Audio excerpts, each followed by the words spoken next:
Ambati channel ప్రేక్షకులకు నమస్తే. ఈరోజు మన స్టూడియోలో ప్రముఖ రాజకీయ విశ్లేషకుడు, కవి, రచయిత ఇంకా చాలా ఉన్నాయి.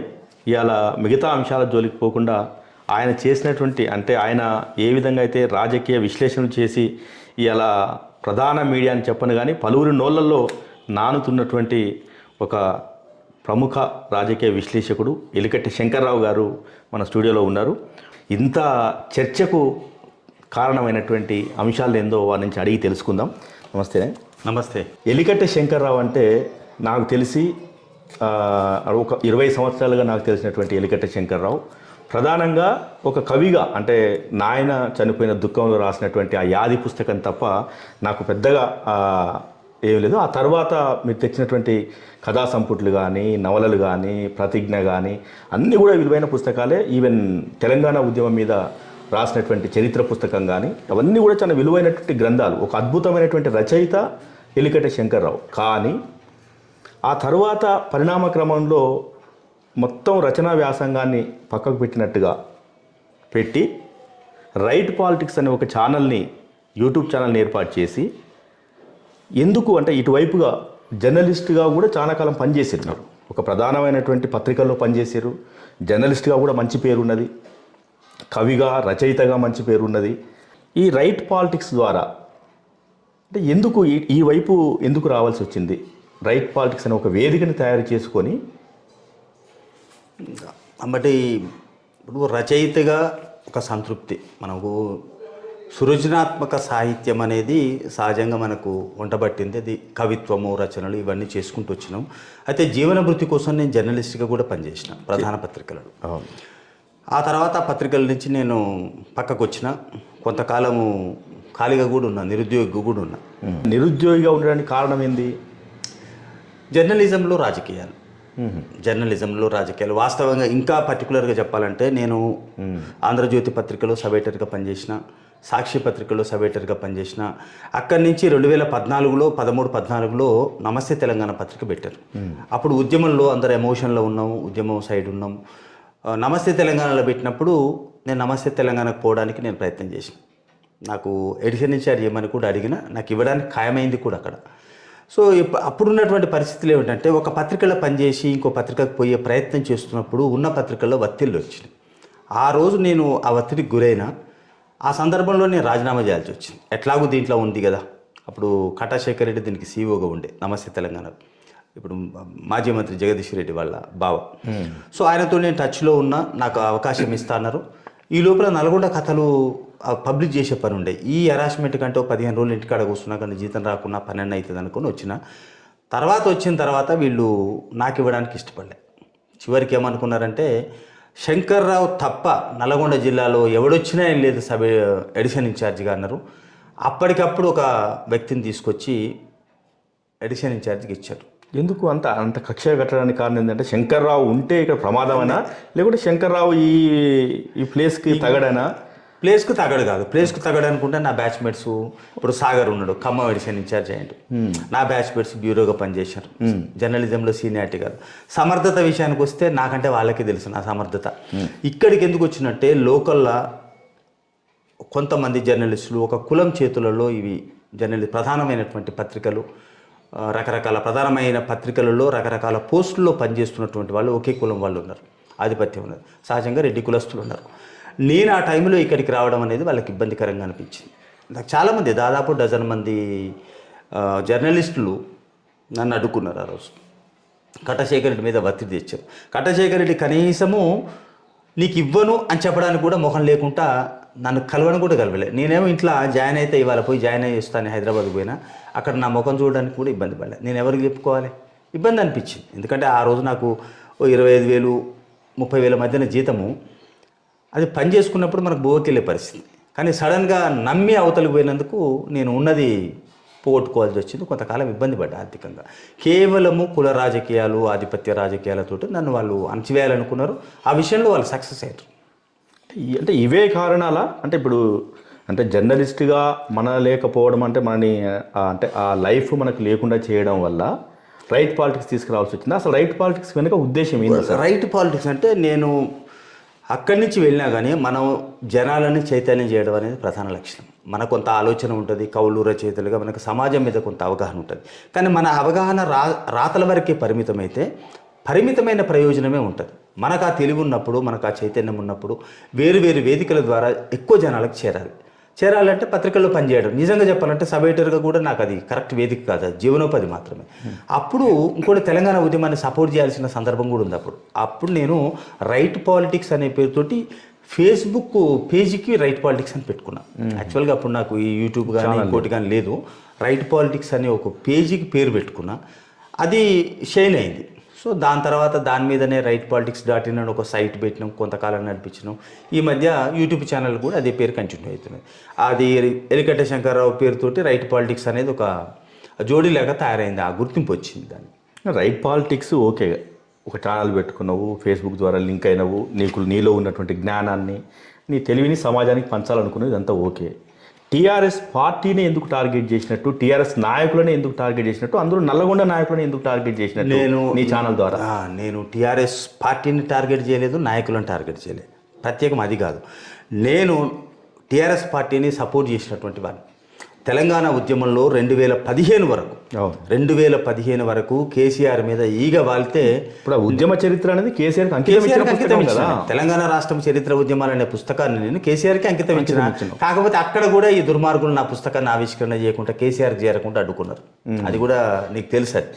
సో నేను 2015 తర్వాత 15 వరకు నేను కేసీఆర్ని సపోర్ట్ చేసినటువంటి వ్యక్తిని. ఎందుకంటే ఉద్యమంలో ఆయన హీరో, అన్ని వర్గాలు ఒప్పుకున్నటువంటి విషయం. కానీ 2015లో ఎప్పుడైతే కేసీఆర్ ప్రపంచ తెలుగు సభలు పెట్టారో అది నాకు జీర్ణం కాదు. ఎందుకంటే ప్రపంచ తెలుగు సభలు అనేది ప్రతిసారి తెలంగాణ వాదాన్ని అణిచివేయడానికే పెట్టారు, అది చరిత్ర. ఇంకోటి, ఆనాడు ఆహ్వానితులు మనం పిలుచుకున్నటువంటి గెస్టులు మొత్తము తమిళనాడు, ఆంధ్ర, మహారాష్ట్రలోకి పోయి ఆంధ్రలో ఎక్కువ పిలుచుకున్నాం. అంటే ఒక రకంగా ఏంది, మేము తెలంగాణ ఎమోషన్స్ రెచ్చగొట్టుకున్నాం, కొంత మీకు మాకు గ్యాప్ వచ్చింది, ఇప్పుడు మా ప్రభుత్వం ఏర్పడ్డది, ఇప్పుడు మీతో మా శత్రుత్వం లేదు, మనం కలిసే ఉందాం, తెలంగాణ ప్రజలను పక్కకేద్దాం అన్నటువంటి ఆలోచన బీజం ఆ రోజే పడ్డది. 2015 నుంచే కేసీఆర్ ఆలోచన మారింది. 2015 నుంచే కేసీఆర్ ఎజెండాలో తెలంగాణ ప్రజలు దూరమయ్యారు. తెలంగాణ ఆత్మ లేదు, తెలంగాణ ప్రజలు లేరు, తెలంగాణ వాదన లేదు. ఆయన పక్కదారి పెట్టిపోయాడు.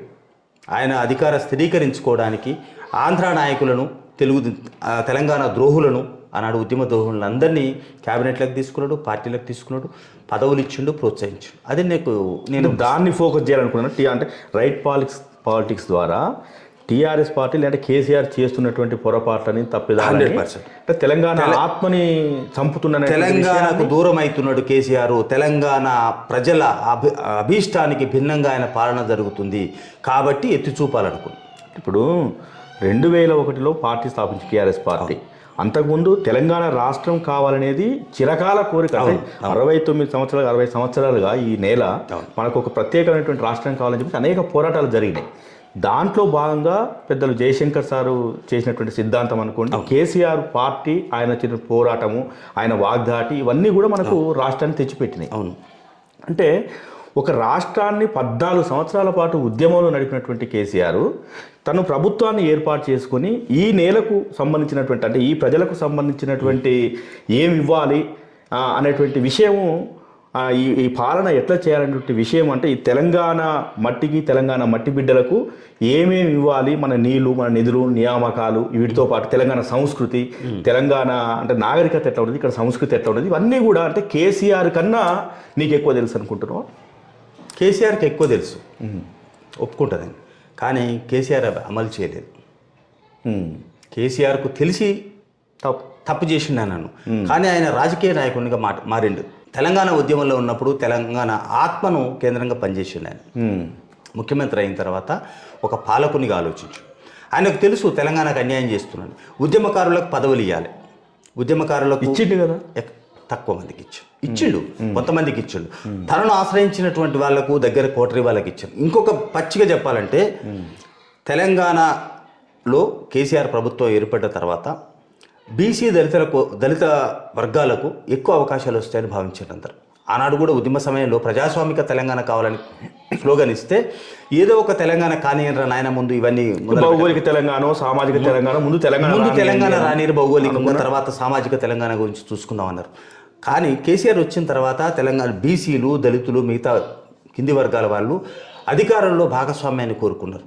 తర్వాత ఈ కేసీఆర్ కూడా తెలంగాణ ఐకాన్గా చాలా కాలం ఉంటాడు, తెలంగాణ సంస్కృతికి ఒక సింబల్గా ఉంటాడు అని భావించారు. కానీ 2015 నాటికి ఒక 6 నెలలు ఏడాది కాకముందే పర్ఫెక్ట్ ఆయనే చెప్పాడు, నాది పక్కా పొలిటికల్ పార్టీ, నాది అహోబిలం మఠం కాదు అని చెప్పాను. ఎప్పుడైతే పొలిటికల్ పార్టీగా ఆయన తనకు తాను ప్రకటించుకున్నాడో ప్రజలంతా వెళ్ళిపోయారు. నేను అధికారంలో ఉండడానికి, అధికార స్థిరీకరణ కోసము, నా ప్రభుత్వం స్థిరంగా ఉండడానికని తెలుగుదేశంలో ఉన్న వాళ్ళని గుంజుకున్నాడు, కాంగ్రెస్లో ఉన్న వాళ్ళని గుంజుకున్నాడు, వైసీపీలో ఉన్న వాళ్ళని గుంజుకున్నాడు. మొదటిసారి అంటే ఓకే, 2018లో కూడా అదే పని చేసిండుగా. 88 మంది సభ్యులు నీకు ఇస్తే ఇంకా నీ దాహం తీరకుండా ప్రతిపక్షమే లేకుండా చేయాలన్నటువంటి ఒక దురుద్దేశంతో ప్రజాస్వామ్యాన్ని కూడా అపహాస్యం చేసింది. అటువంటప్పుడు మనం గొంతు వినిపించాలి కదా.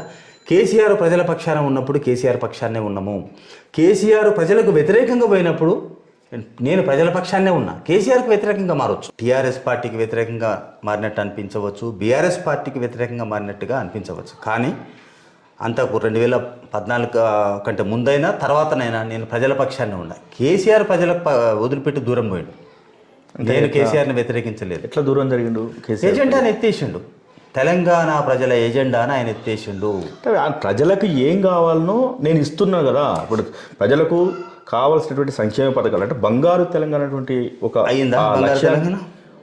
ఇప్పుడు మనకు ప్రధానంగా తెలంగాణ ఉద్యమ కాలంలో మేము కోరుకున్నది ఏంది? నీళ్లు, నిధులు, నియామకాలు అన్నాము. ఇప్పుడు నియామకాలు 1,60,000 ఉద్యోగాలు వాళ్ళు అధికారికంగానే టీఎస్పీఎస్సీ ద్వారానే నియమించినట్టు మనకు లెక్కలు ఉన్నాయి. నీళ్లు కాళేశ్వరం అనుకో, లేకుంటే ఇతర ప్రాజెక్ట్ అనుకో, నీళ్లు వచ్చినాయి, సూర్యాపేట దాకా వచ్చినాయి నీళ్లు వచ్చినాయి.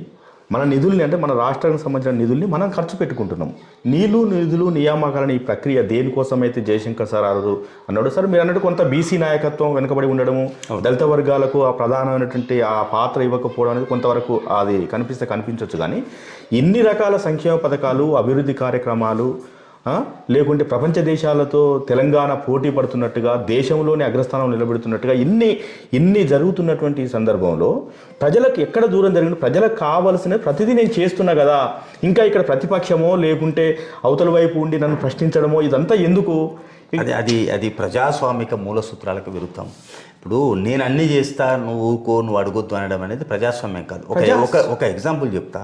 ప్రజల్లో చైతన్యం కావాలి, మన ఉద్యమంలో చైతన్యం కావాలి, జీవం కావాలి.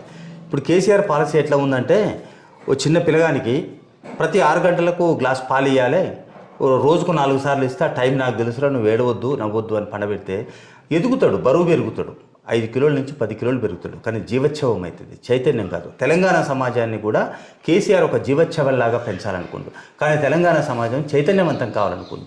ఇంకొకటి ఏంటంటే, నువ్వు నాకేం పెట్టినమనేది కాదు, నన్ను ఎట్లా గౌరవించడం అనేది ప్రధానమైనటువంటి విషయం. 100%. ఎందుకంటే తెలంగాణ మట్టిలోనే ఆ గుణం ఉన్నది. ఇక్కడ మన తెలంగాణ ఉద్యమ కాలంలో ఆకలినైనా భరిస్తాము కానీ ఆత్మగౌరవం కోసం కేసీఆర్ తెలంగాణ ఆత్మగౌరవాన్ని వదిలిపెట్టారు, కానీ తెలంగాణ ప్రజలు ఆత్మగౌరవాన్ని వదిలిపెట్టలే. కేసీఆర్ దూరం జరిగిండు. ఈయనేమంటారు, నాకు తెలియదా? ఇప్పుడు నిధులు, నీళ్లు, నియామకాల గురించి 2-3 వచ్చినాయి. నియామకాలంటే ఉద్యోగ నియామకాలు. మనం ఆయన ఇంటికి ఉద్యోగం అన్నాం, 1,00,000 ఉద్యోగాలను, 2 లక్షలు. కనీసం నియామకాల ప్రక్రియ ఈ 10 ఏళ్ల కాలంలో, 9.5 ఏళ్ల కాలంలో సక్రమంగా జరిగిందిగా. అనేక అవకతవకలు, పేపర్ లీకేజీలు. ఎంత డిసప్పాయింట్ అవుతారు. 2014 కంటే ముందు ఒక 3-4 ఏళ్ళు సీరియస్గా ఉద్యమం జరిగినప్పుడు 2009 నుంచి నియామకాలు లేవు. తర్వాత 10 ఏళ్ళు కూడా లేవు. ఒక 13 ఏళ్ళ టైము యువకుల జీవితంలో ఆగిపోయింది. వాళ్ళు పెళ్ళిళ్ళు చేసుకోలేక, ఉద్యోగాలు రాక పిచ్చోళ్ళు అయిపోయినారు కదా. కనీసం ఆ నియామకాలు ఇవ్వాలి. ఇంతకు ఇచ్చింది ఏంటంటే, నువ్వు ఇంతకుముందు ఏదో 50 లక్షల ఉద్యోగాలు ఎట్లా అన్నావు కాదు. గంటా చక్రపాణి 6 సంవత్సరాలు పబ్లిక్ సర్వీస్ కమిషన్ చైర్మన్గా చేస్తూ దిగిపోతూ ఇచ్చినటువంటి అఫీషియల్ రిపోర్టు ప్రకారం 33,000 ఉద్యోగాలు మాత్రమే పబ్లిక్ సర్వీస్ కమిషన్ నియమించింది. మిగతా అన్ని అవుట్ సోర్సింగ్ ఇవన్నీ వేరే ఉన్నాయి. పోలీస్ డిపార్ట్మెంట్ 33,000 ఉద్యోగాలు మాత్రమే ఇచ్చింది. ఇక కాళేశ్వరం లాంటి ప్రాజెక్టులు 33,000 కదా. ఇప్పుడు ఈ కాంట్రాక్ట్ లెక్చరర్స్ని పర్మనెంట్ చేయడము ఇవన్నీ చేసింది కదా. ఎక్కడ ఉన్నాయి. సగం sample government sample. KCR policy ఎట్లా ఉండదంటే, ఒక షేర్ బియ్యం పోసి బిర్యానీ వంతాడు. నీకు ఇంత పెడతాడు తను ఇంత తింటాడు నీ దగ్గర ఉండి కాబట్టి అందరూ చూడాలి లైవ్లో మీ అందరికి బిర్యానీ పెడతా అంటారు అలా ఆశపడతారు ఓటేరు అంటాడు ఓటేపించుకుంటాడు ఈ మిగతా కొండ తీసుకొని ఇట్లా పడతాడు ఈ 10 ఏళ్ళు అదే జరిగింది శాంపిల్ గవర్నమెంట్ ప్రజలను సంతృప్తిగా చూడలేదు ఎంతసేపు ఉన్న సంక్షేమ పథకాలు అనేవి ఆయనకు ఒక భిక్షం పథకాలలాగా తయారు చేసి పేదల ఆత్మగౌరవంతో ఆడుకున్నాడు కేసీఆర్ అన్నీ ఉన్నాయి క్వాలిటీస్ ఆయనలో ప్రజలు కోరుకున్న క్వాలిటీస్ ఉన్నాయి కానీ పాలకునిగా వచ్చిన తర్వాత దానికి క్వైట్ అపోజిట్గా మారింది అందువల్లనే వ్యతిరేకించాల్సి వచ్చింది ఇప్పుడు రైట్ పాలిటిక్స్ ద్వారా అంటే కేవలం తెలంగాణ ప్రభుత్వం చేస్తున్నటువంటి తప్పిదాలను లేకుంటే తెలంగాణ ఆత్మని పక్కకు పెట్టిందనో తెలంగాణ ఆత్మగౌరవాన్ని అవమానం పాలు చేస్తున్నటువంటి విషయాలు కాకుండా కేవలం అంటే ఒక నల్లగొండ టీఆర్ఎస్ పార్టీని బేస్ చేసుకొని అంటే నల్లగొండ నాయకులని బేస్ చేసుకొని వాళ్ళ మీదే నీ బాణాలు ఎక్కుపెట్టినట్టు నీ అంటే రైట్ పాలిటిక్స్ మొత్తం కూడా నల్లగొండ కేంద్రంగా కేంద్రంగా అంటే నేను జర్నలిస్ట్గా ఇంతో యాక్టివ్గా ఉన్నా కానీ నేను బలవంతుల్ని కాదు 10 చేతులు నాకు లేవు నేను నల్గొండ కేంద్రంగానే పనిచేస్తాను నా చుట్టూ ఉన్న విషయాలనే ఎక్కువ చెప్తా నేను నల్గొండ జిల్లాలో ఉన్న విషయాలనే ఎక్కువ చెప్పిన ఇక్కడ ప్రధానంగా 10 ఏళ్ళు మంత్రి ఉన్నాడు జగదీశ్వర్ రెడ్డి ప్రజలకు అందుబాటులో లేడు ఎందుకు లేడు ఉన్నాడు కదా లేడు అక్కడ డెవలప్మెంట్ సూర్యాపేటలో జరిగినంత అభివృద్ధి కానీ అందుబాటులో ఆయన ఇప్పుడు ఆ డెవలప్మెంట్ గురించే మన ఫలితాలు వచ్చినాయి మొత్తం నల్గొండ జిల్లాలో సహజంగా ఒక పని చేసినప్పుడు 10 రూపాయల లాభం వస్తే 10 పనులు చేసినప్పుడు 100 రూపాయలు వస్తాయి కదా వస్తాయి ఏకకాలంలో అనేక పనులు మొదలు పెట్టిండు మన కొత్త రాష్ట్రము కాబట్టి డెవలప్మెంట్ చేయాల్సి వచ్చింది పనులు పెట్టుకోవాల్సి వచ్చింది దాని ద్వారా కొంత ఆర్థికంగా బలపడొచ్చు అంటే అంతకుముందు పనిచేసిన నాయకులు ఇప్పుడు పనిచేయబోయే నాయకులు వీళ్ళంతా ఆర్థికంగా స్థిరపడరా నేను బయట వాళ్ళ గురించి గత ప్రభుత్వాలు లంగలు దొంగలు దోపిడీదారులనే మనం అనుకునే బంగారు తెలంగాణ ₹1 తింటే గొంతు కోసుకుంటా మా పిల్లల్ని జైలు పంపిస్తా అనే ఒక నిబద్ధతతో వచ్చినటువంటి వ్యక్తి ఆయన ఎమ్మెల్యేలు ఆయన మంత్రులు బాహాటంగా పగటి దోపిడీకి తెగబడ్డప్పుడు మాట్లాడాలిగా నా వంతుగా ఇక్కడ నా కళ్ళ ముందు జరిగే మాట్లాడాను ఇక్కడ భూపాలరెడ్డి ఎమ్మెల్యేగా ఉన్నప్పుడు అనేక ప్రజా సంబంధాలు మొన్న కూడా ఓడిపోయిన తర్వాత కూడా ఆడియో బయటకు వచ్చింది ఏందా బూతులు ఎందుకంత అహంకారం జగదీశ్వర్ రెడ్డి ఎందుకంత ఎవరిని కలిసిండు ప్రజల కోసమే కదా ప్రజల సమస్యకు సంబంధించి ఒక అధికారికి ఫోన్ చేసినప్పుడు అరే పేదవాళ్ళు ఇట్లా అన్యాయానికి గురవుతున్నారు సార్ మీరు కూడా ఇట్లా చేస్తారనేటువంటి ఆ కోపంలో ఒక మాట అంటే తప్పే ఉన్నది అనకూడదు ఎందుకంటే నీకు పని కావాలి బూతులు తిట్టే హక్కు నీకెక్కడిది మరి ఎన్నిసార్లు విసిగిపోతున్నారు జనం కాదు ఆయన మాట తీరే అది చాలా వరకు జనంలోకి వచ్చింది పోనీ వాళ్ళు గొప్పగా పరిపాలిస్తే మన ఎన్నికలలో నెల కింద ఎన్నికలలో తిరస్కరించింది ఓడగొట్టలే ప్రజలు తిరస్కరించారు దానికి ఇవన్నీ కూడా కారణాలే కదా ఇప్పుడు అంటే రైట్ పాలిటిక్స్ కావచ్చు లేకుంటే తీన్మార్ మల్లన్న కావచ్చు ఇట్లాంటి వాళ్ళందరూ కూడా సోషల్ మీడియా ద్వారా లేనిపోని విషయాల్ని మరీ పనిగట్టుకొని 1కి 10 సార్లు చెప్పడం మూలంగా జనంలో ఒక అయోమయానికి గురైంది లేనిపోనిగో పబ్లిక్ ఏం తెలియదని మనం అనుకుంటాం కానీ పబ్లిక్ అన్నీ తెలుసు నేను లేనిపోంది చెప్పితే నన్ను జనం నమ్మరు ఇప్పుడు అట్లా అనుకుంటే కేసీఆర్ను బీఆర్ఎస్ పార్టీని విమర్శించిన మీడియా కంటే సోషల్ మీడియా ప్లాట్ఫామ్స్ కంటే వాళ్ళు పెంచి పోషించినటువంటి ప్లాట్ఫామ్స్ ఎక్కువ ఉన్నాయి అంటే ఇప్పుడు మీరు బీఆర్ఎస్ పార్టీకి వ్యతిరేకంగా పనిచేస్తున్నటువంటి సోషల్ మీడియా లేకపోతే ఈవెన్ రైట్ పాలిటిక్స్తో సహా అంటే కాంగ్రెస్ పార్టీని సపోర్ట్ చేసిందా కాంగ్రెస్ పార్టీ అమ్ముడు పోయిందా మీరంతా కూడా ఎప్పుడు కూడా సోషల్ మీడియా ఇప్పుడు చెప్పిన కేసీఆర్కు వ్యతిరేకంగా పనిచేసింది కేసీఆర్ ప్రభుత్వంలో ఉన్నటువంటి తప్పులను ఎత్తి చూపింది కానీ ఇంకో పార్టీని సపోర్ట్ చేయలేదు ఈ కాంగ్రెస్ పార్టీ ఎప్పుడు వచ్చింది క్లియర్గా ఒక 3-4 నెలల కింద వరకు బీజేపీనా కాంగ్రెస్ అనేటట్టుగా ఉంది కదా ఈటల రాజేంద్ర టైంలో ఎవరికి సపోర్ట్ చేసినా ఈటల రాజేంద్ర బీజేపీలో చేరి హుజూరాబాద్లో ఆయన ఎన్నికైనప్పుడు మీడియా మొత్తం ఈటల రాజేందర్ని సపోర్ట్ చేయాలి ఆయన బీజేపీ కాదు అంటే కేసీఆర్కు వ్యతిరేకంగా ఎవరైతే ఎదుగుతారో వాళ్ళని ఇక్కడ కేసీఆర్ను కొట్టగలిగేటోనికి దించాలే కేటీఆర్ను కొట్టగలిగేటోని సపోర్ట్ చేయాలని బీజేపీ కూడా సపోర్ట్ చేసింది ఆయనాడు అయితే కాకపోతే వాళ్ళిద్దరు మిలాఖత్ అయిన తర్వాత ఇంకా వాళ్ళు ఒకటే అని చెప్పి అప్పుడు కాంగ్రెస్ పార్టీ పెరిగింది కాంగ్రెస్ పార్టీకి అనుకూలంగా కొన్ని మాట్లాడాల్సి వచ్చింది దానివల్ల మీ ఏ రకమైనటువంటి లబ్ధి పొందలేదా బీఆర్ఎస్ని దించినాం ప్రజలకు వ్యతిరేకమైనటువంటి పార్టీని దించగలిగినాం అదే లబ్ధి అంతే లబ్ధి ఇప్పుడు అంత దాష్టికం అయితే ఉండదు కాంగ్రెస్ పార్టీలో అందరూ నాయకులే అది లిమిటెడ్ కంపెనీ ఇది కేసీఆర్ది ఏంటంటే ప్రైవేట్ కంపెనీ లెక్క తయారైంది ప్రైవేటు పార్టీలన్నీ అట్లనే ఉంటాయి వ్యక్తిగత ప్రాంతీయ పార్టీలు ఈయన అంతకంటే దారుణంగా అయింది ఇది కనుక ఇంకోటి చెప్తున్నా బట్టి ఇవాళ 2 సార్లు గెలిచాను, 10 ఏళ్ళు ముఖ్యమంత్రి ఉన్నది, వాళ్ళ పాలన ఉంది. ఇప్పుడు మొన్న కూడా గెలిచి ఉంటే కనుక ఇళ్ళల్లో ఉండే వాళ్ళని వచ్చి కొట్టిపోతారు పోలీసు వాళ్ళు, ఎందుకు కొడుతున్నారో చెప్పకుండా. అంత దారుణంగా అంత రాక్షసంగా వీళ్ళు తయారయ్యారు.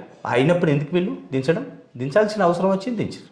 దాంట్లో నేను ఒకటి ఇసుక రేణులాగా వృధాభక్తిగా నేను సహకరించిన దిగిపోవడానికి.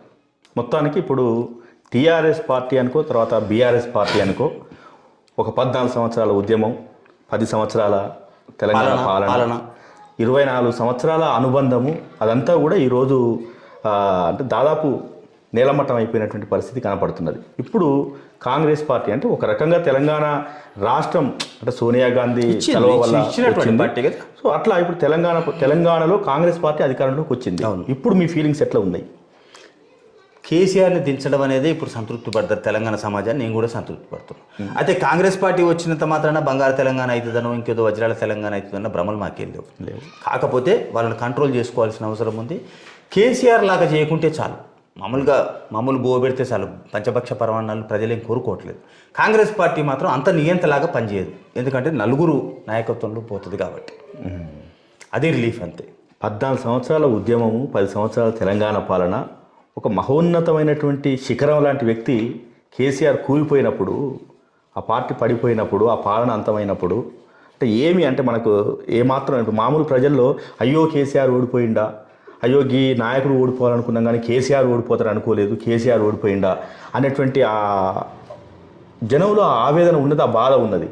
అంటే మీకెక్కడ అంటే సోషల్ మీడియాలో ఇంత కర్కశంగా ఇంత కత్తిగట్టి పనిచేసినటువంటి వాళ్ళకు మీకు అది ఎక్కడ ఏ మూలన ఏ పోషణ అనిపిస్తుందా? నేను నాకు అట్లేమనిపించలేదు. 2018లో అనిపించింది కేసీఆర్ ఎట్లా గెలిచిండు అని. 2018లో కేసీఆర్ మళ్ళీ గెలిచిండు కదా అనిపించింది. యాక్చువల్గా 2018లో పోవాలి, వాతావరణం ఉంది. ఆ విషయం తెలిసే కేసీఆర్ ముందస్తుకు పోయాడు 6 నెలల ముందు. 23లో ఖచ్చితంగా ఓడిపోతాడని నాకు తెలుసు, ఓడిపోవాలని కోరుకున్నాను. ఓడిపోయిండు. ఇప్పుడు అంటే సోషల్ మీడియా కావచ్చు, లేకుంటే ఇట్లాంటి యూట్యూబ్ ఛానల్స్ ఏవైనా మీరందరూ అంటే కాంగ్రెస్ వైపుగా పనిచేసాడు, దాదాపుగా కాంగ్రెస్ నెక్స్ట్ నేను అనేది సరే బీఆర్ఎస్ వ్యతిరేకంగా పనిచేసిన కాంగ్రెస్ అందుకున్నా సరే, మీ భావజాలని కాంగ్రెస్ పార్టీ అందుకున్నది, ఆ నాయకులు అందుకున్నారు. సరే అంటే ఇన్ని రకాలుగా పనిచేసి కాంగ్రెస్కి దగ్గరైనటువంటి మీరు అంటే ఇప్పుడు ఆ పార్టీలో పదవుల కోసము ఇంకా దేనికోసమైనటువంటి ఆ ఆలోచన లేదా? ఇప్పుడు నేనైతే పొలిటికల్ యాక్టివిస్ట్ని కాదు, జర్నలిస్టుకు రచయితగా ఉంటాం. పదవుల విషయానికైతే ఇంతవరకే మా ఆలోచన లేదు. ఒకవేళ అటువంటి పదవులు ఇస్తే నేను ఎందుకు తీసుకోకూడదు? ఇప్పుడు సాహిత్యం లాంటి పదవులు ఉంటాయి. ఇప్పుడు నా బేసిక్ నా ఇంట్రెస్ట్, నేను ఒక రచయితను.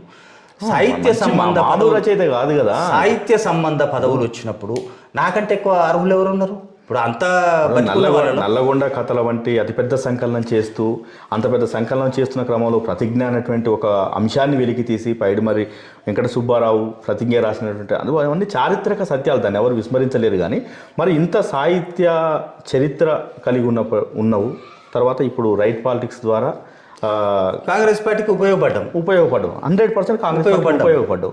సో మరి అంటే పదవులు ఇప్పుడు ఏదైనా అంటే సాహిత్య అకాడమీ లాంటి అట్లాంటి పదవులు ఆశించే డెఫినెట్గా ఆశిస్తాం. ఎందుకంటే 10 ఏళ్ళు కేసీఆర్ని మోసినాం కదా ఉద్యమం నుంచి అప్పటి వరకు. 10 ఏళ్ళలో కనీసం కేసీఆర్ని కలిసే అవకాశం కూడా రాలేదు. నా ప్రభుత్వం అనుకున్నాము, నా ప్రభుత్వం నాకు అపాయింట్మెంట్ కూడా ఇవ్వలేదు. కనీసం నల్గొండ జిల్లా మంత్రిని కూడా కలవలేకపోయాను నేను. కేసీఆర్ని తర్వాత ముచ్చట కేసీఆర్ పుస్తకం అంకితం ఇస్తే కనీసం డైరెక్ట్ పోయి చేతిలో పెడితేందుకు కూడా లేదు గౌరవప్రదంగా. నువ్వే ఉన్నావు ఆ రోజు, ఇసిరేసిండు ఒక ఆయన జిల్లా మంత్రి. ఆ చేదు అనుభవాల నుంచి దూరంగా ఉన్నాం కదా. ఇవాళ కాంగ్రెస్ ప్రభుత్వం వచ్చింది, నష్టమైంది. ఇప్పుడు ఇంతకుముందు సాహిత్య సంబంధం ఉన్నటువంటి వాళ్ళు చాలామంది పదవులలో ఉన్నారు. సాహిత్య అకాడమీ కానీ ఇప్పుడు కల్చరల్ వాటికి సంబంధించిన పదవులలో ఉన్నారు. వాళ్ళు గుర్తింపు పొందారు, గౌరవం పొందారు. ఇప్పుడు కాంగ్రెస్ పార్టీ ప్రజాస్వామిక పాలన వచ్చింది, నా బోటి రచయితను గుర్తించే అవకాశం ఇస్తే డెఫినెట్గా తీసుకుంటుంది. నేను ఆశిస్తున్నా కూడా ఆ ప్రయత్నం కూడా చేస్తా. తెలంగాణ సాహిత్య అకాడమీ ఒకసారి ఒక టర్మ్ చేయాలని నా కోరిక ఉన్నది, ఆ ప్రయత్నాన్ని చేస్తున్నాను. ఎనీహౌ మొత్తానికి రైట్ పాలిటిక్స్ ద్వారా అనేక రాజకీయ విశ్లేషణలు చేసి మొత్తం ఇలా తెలంగాణ సమాజాన్ని కదిలింపజేసినటువంటి ఎలికట్టే శంకర్రావు చాలా అద్భుతమైనటువంటి విషయాలు, ముఖ్యంగా తెలంగాణ రాష్ట్రం కోసం అహర్నిశలు కృషి చేసినటువంటి టీఆర్ఎస్ పార్టీ ఆ తర్వాత బీఆర్ఎస్గా మారి ఎట్లా ఇలా పతనావస్థకు చేరుకున్నటువంటి విషయాన్ని చెప్పడమే కాకుండా కాంగ్రెస్ పార్టీకి సపోర్టింగ్గా చేసిన కాబట్టి కాంగ్రెస్ పార్టీకి మద్దతుగా పనిచేయడమే కాదు, మా భావజాలాన్ని వాళ్ళు అందుకున్నారు కాబట్టి అట్లాంటి పార్టీ మాకు ఆదరించి సాహిత్య అకాడమీ లాంటి అవకాశాలు మాకు ఇచ్చినప్పుడు ఖచ్చితంగా తీసుకుంటాం అనేటువంటి విషయాన్ని వాళ్ళు చెప్తున్నారు. ఆ అంశాన్ని ముందుకు తీసుకుపోయే విధంగా సాహిత్య అకాడమీ లాంటి అవకాశాలు వారికి రావాలని మనసారా కోరుకుందాం.